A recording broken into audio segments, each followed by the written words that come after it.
Bismillahirrahmanirrahim. Assalamualaikum warahmatullahi wabarakatuh. Pada kesempatan kali ini saya akan mempresentasikan eh, studi literatur dalam proposal saya yang berjudul Analisis Tingkat Kesadaran Keamanan Siber terhadap Ancaman Phishing menggunakan teknologi Threat Avoidance Theory pada mahasiswa Politeknik Negeri Batam. Nah, dalam pembuatan proposal ini juga itu dibimbing oleh eh, Bapak Ahmad Arif SPD MSc dengan NIK 117175. Dan perkenalkan, nama saya Ahmad Sofyan dengan NIM 43322011009. Oke, next slide. Nah, berdasarkan grafik yang dikeluarkan oleh International Telecommunication Union pada tahun 2025, itu 74% populasi dunia itu terhubung ke internet dibandingkan dengan 71% pada tahun sebelumnya.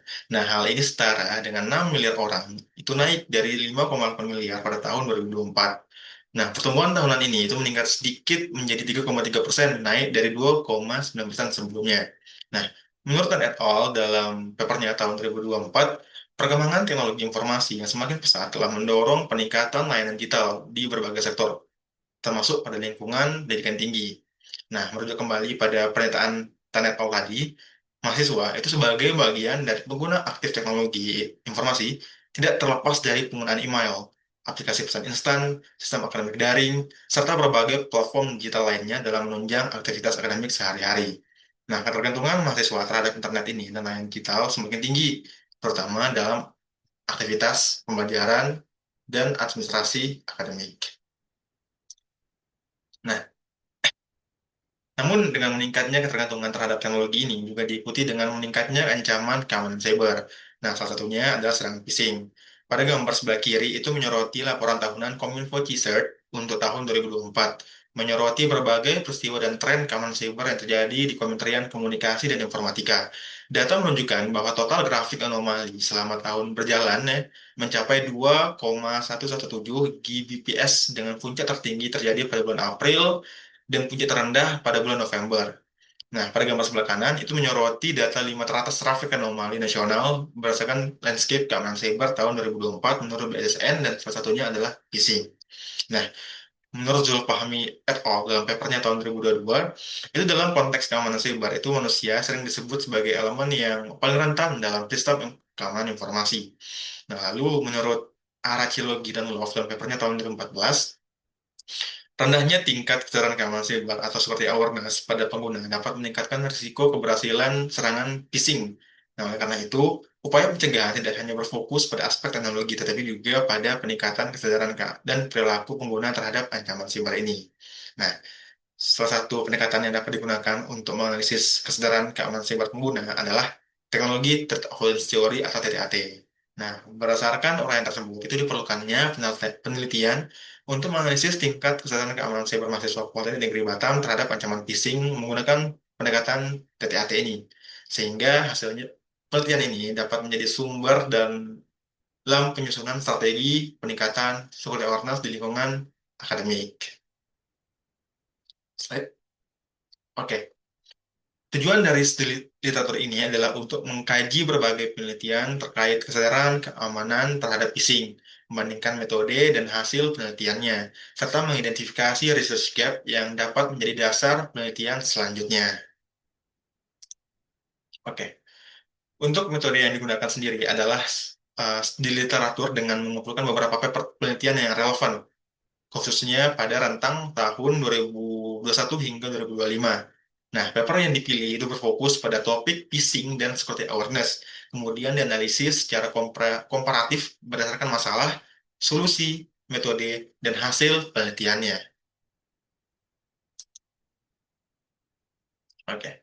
Nah, selanjutnya pada kajian pustaka itu sesuai dengan penelitian ini di mana fokusnya terhadap ancaman siber, khususnya ancaman phishing menggunakan metode TTAT. Nah, referensi dan tinjauan pustaka yang digunakan untuk menunjang penelitian ini sudah tercantum pada kajian pustaka atau studi literatur berikut dengan metode yang sama yaitu kuantitatif. Nah, fokusnya ada pada kesadaran keamanan siber dan TTAT tersebut. Nah, dalam presentasi ini saya hanya mengambil 4 contoh paper saja dari 9 paper sampai 10 yang sudah saya siapkan. Ya, slide. Nah, Nah, berdasarkan penelitiannya, jadi ditemukan bahwa masalah utama yang sering muncul adalah rendahnya tingkat kesadaran pengguna terhadap ancaman phishing. Selain itu, serangan phishing juga semakin kompleks dan sulit dikenali. Nah, beberapa penelitian juga menunjukkan adanya korban nyata akibat phishing ini, yang menandakan bahwa pengguna masih rentan terhadap serangan ini. Oke, Solusi solusi yang banyak ditawarkan dalam penelitian sebelumnya adalah peningkatan seperti awareness melalui edukasi dan pelatihan. Beberapa penelitian itu menggunakan pendekatan teori seperti TTAT untuk menganalisa perilaku pengguna. Selain itu, terdapat juga pendekatan seperti simulasi phishing dan metode pelatihan untuk meningkatkan kewaspadaan pengguna. Nah, dari sisi metode, sebagian besar penelitian menggunakan pendekatan kuantitatif. Teknik analisis yang digunakan antara lain regresi, ANOVA, dan korelasi person.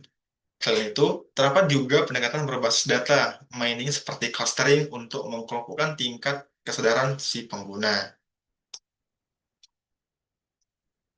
Oke.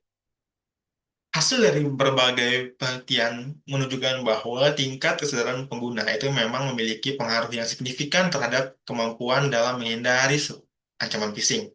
Nah, namun, dengan tingkat kesadaran tersebut itu masih belum merata dan masih banyak pengguna yang menjadi korban serangan phishing ini. Nah, berdasarkan analisis literatur tadi, itu ditemukan beberapa research gap. Pertama, sebagian besar penelitian hanya berfokus pada pengukuran tingkat kesadaran, belum ada pada analisis perilaku secara mendalam. Nah, kedua, itu penggunaan pendekatan seperti TTAT itu masih belum dimaksimalkan. Nah, lalu yang ketiga, itu masih terbatas pada penelitian yang berfokus pada kelompok spesifik dengan pendekatan yang lebih komprehensif. Oke, nah kesimpulannya adalah phishing merupakan ancaman serius dalam konteks keamanan siber. Nah, kesadaran pengguna itu menjadi faktor utama dalam mencegah serangan tersebut.